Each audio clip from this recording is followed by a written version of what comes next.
Hello, I'm Bob the Booker and welcome to my channel. Today I just wanted to do a very quick run through of the books I'm reading or have been reading this week. Apologies, I realise I look way more tired in this video than I thought I did. But I haven't even really looked at a mirror properly this morning, as you can maybe tell. But anyway, I wanted to talk through some of the books that I've been reading, and so this has been quite a fun week in terms of reading. Some kind of a few books that I've sort of been trying to catch up on and sort of fallen behind. I've also had a few days where I just really wasn't reading much at all. But anyway, let's get to it.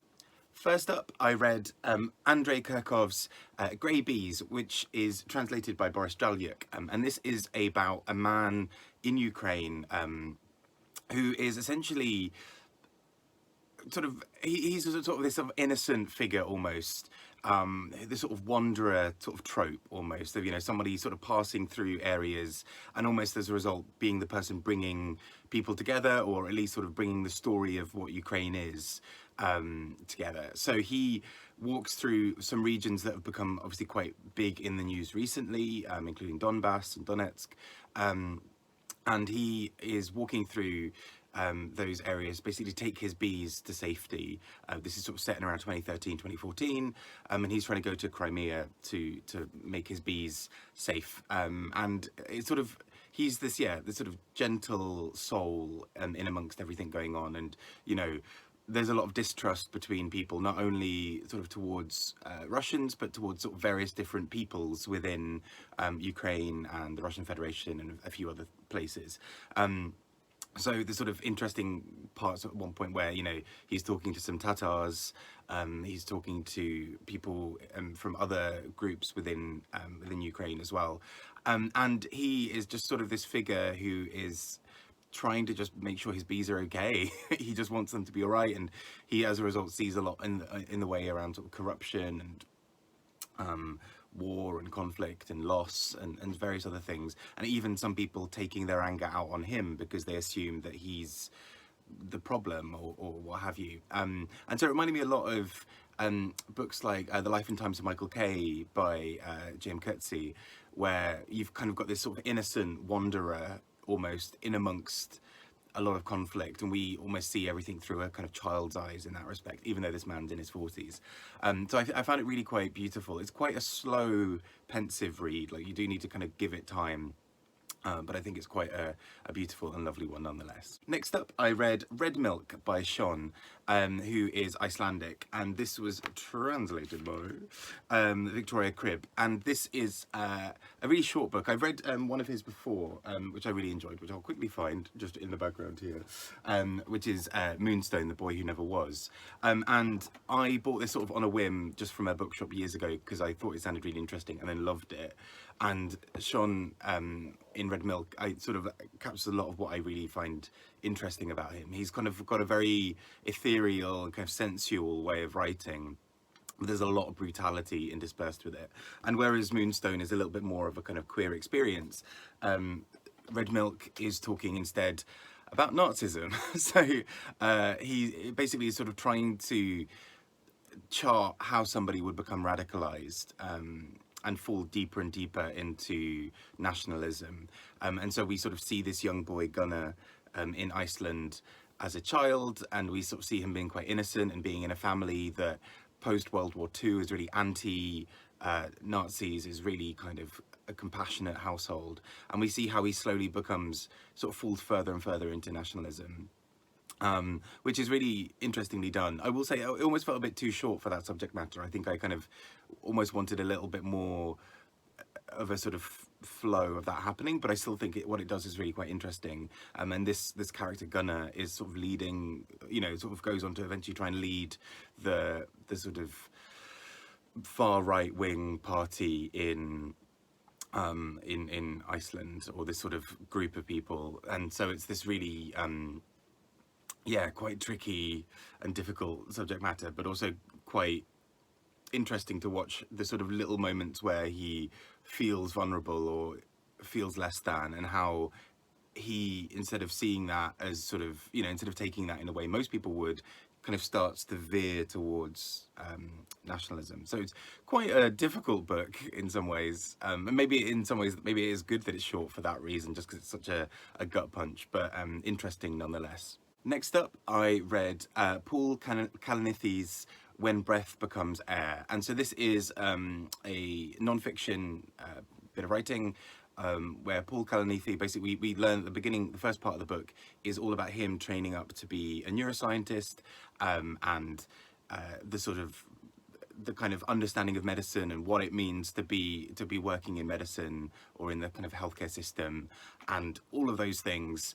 And in the second part of this book, he basically comes down with some quite aggressive sort of brain cancer, and sort of various other illnesses. And so we sort of see how this person who has sort of become used to dealing with medicine in a very specific way as the person helping and the person, you know, doing things to help, and kind of you know, dealing with it almost as an issue, a problem, right? Of kind of, how do we solve X illness? Let's do this. Suddenly is the person on the other end of that, and I think it's really quite interestingly done. At the end of the book as well, we get a sort of an afterword by his daughter, because Paul does not make it. You know, this sort of book sort of comes out. You know, he sort of is writing this book right up until the end.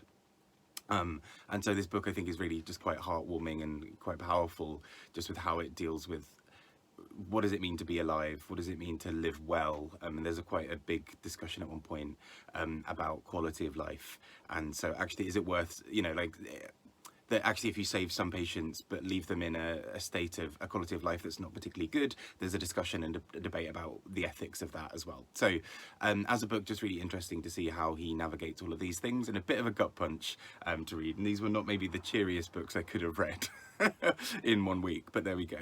Staying on the Doom train, I then read The Weight of Loss by Sally Oliver, which is, I think, just come out. I had it as an advance copy from NetGalley, but I realised that I've had it for a month or two and I haven't really read it up until now. But essentially the idea of this is we have these two sisters, and there is a sort of a significant set of things around mental health and illness for these two sisters.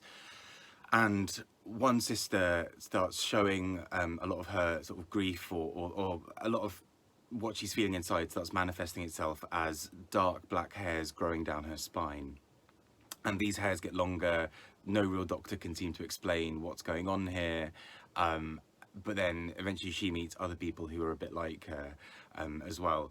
And it's a really quite interesting and gripping book where we're watching, sort of as a reader, you're watching your own sense of reality and her sense of reality really shift quite regularly, where you're not quite sure who's real anymore at one point, where things seem to shift quite quickly, and there will be quite a few weird time jumps, and so as a result things start to feel a bit unsettling, as it would also be if random long black hairs started growing down your spine. And we're not just talking like, you know, little like downy hairs or whatever. We're talking sort of like full on, you know, long curly hairs kind of growing out. So it's a really quite interesting book about what grief and loss and everything does sort of physically to a body, and how it affects you personally. But it's a really interesting book as well for sort of a book all around how reality starts to shift. I realize I'm saying all of this like it's quite a grey day. I'm wearing pretty much all black, and it's sort of like just, you know, like, wow, okay, Bob, should we check in on him? Is he okay? I'm fine. But like, still. Anyway, on to the last book that I read this week. I say last book, I realise there are actually two, so I'll say both of them. And these are luckily a lot cheerier, so I'll go with those. The first of which was Project Hail Mary by Andrey Weir. And I read this for the BookTube Prize. And I have to admit, it's not a book that I would typically pick up for myself otherwise, unless it sort of been highly recommended or whatever, just because I haven't read that much sci-fi, and I've largely gotten on with the sci-fi I have read. It's just not a genre that like always really excites me or that I'm naturally drawn to, but I have definitely read some ones where I've really enjoyed them. And Project Hail Mary, I really loved. I was not expecting this at all, especially as it's so sciencey, as in there is a lot of quite in-depth discussions of calculations and equations and scientific theories and various other things. But somehow this book feels really light with all of that. You know, there'll be these passages of describing it. Maybe it helped that I read it as read it as an audiobook, but it's kind of funny because you'll have these sort of quite in-depth science bits and then just a dad joke, and then I'm like, okay, I think I'm sold on the dad jokes. This is apparently the key to my heart.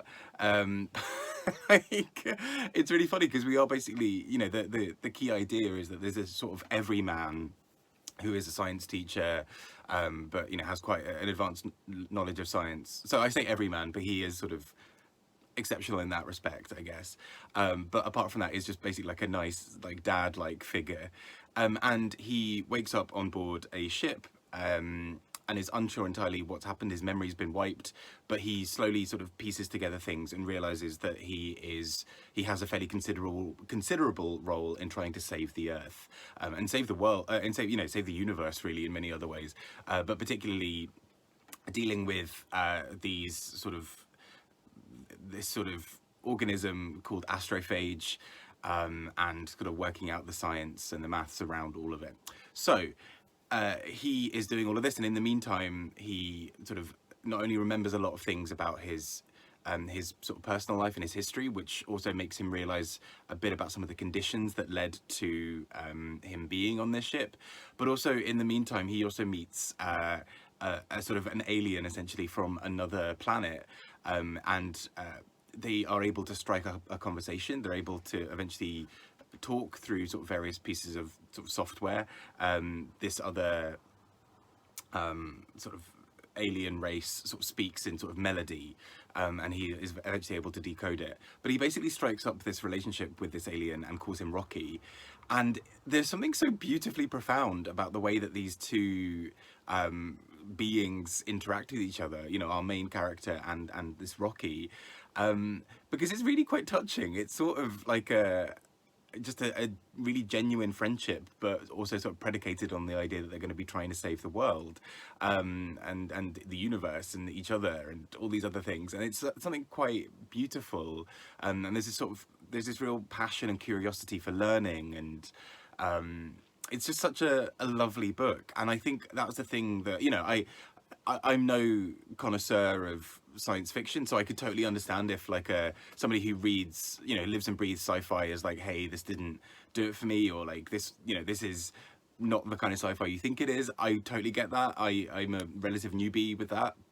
But I think just as a story itself, I was completely sold on this and completely charmed, and just loved how it's so silly and funny. Like, this book could have taken itself very seriously, and I think I would have found that quite off-putting. But instead, this book is full of humor and warmth, and it does just feel like, yeah, like a dad sort of doing, like, you know, all those sort of silly jokes of, you know, whatever, you know, it's so, you know, like, you know, the whole like hi hungry I'm dad kind of jokes. It's that, like, but I love it.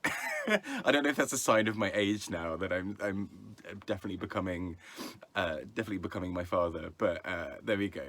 But a lovely, interesting book nonetheless. And last but not least, I read Maggie Shipstead's You Have a Friend in 10A, which is a short story collection that's just come out. And I really enjoyed this. I loved Great Circle by Maggie Shipstead. I found that a really beautiful book. I love the way she writes. I then read another book by her, the name of which has currently escaped me, but which I also really enjoyed. And there is something really quite fun about her writing style. There's a real sort of sarcasm lingering under the surface that I really enjoy. And particularly in some of these short stories, that comes out in quite a brilliant way. So this is a short story collection that really runs the gamut of lots of things. We've got failed authors, we've got relationships between various Olympic athletes, we've got, what else was there in there? There was a lot.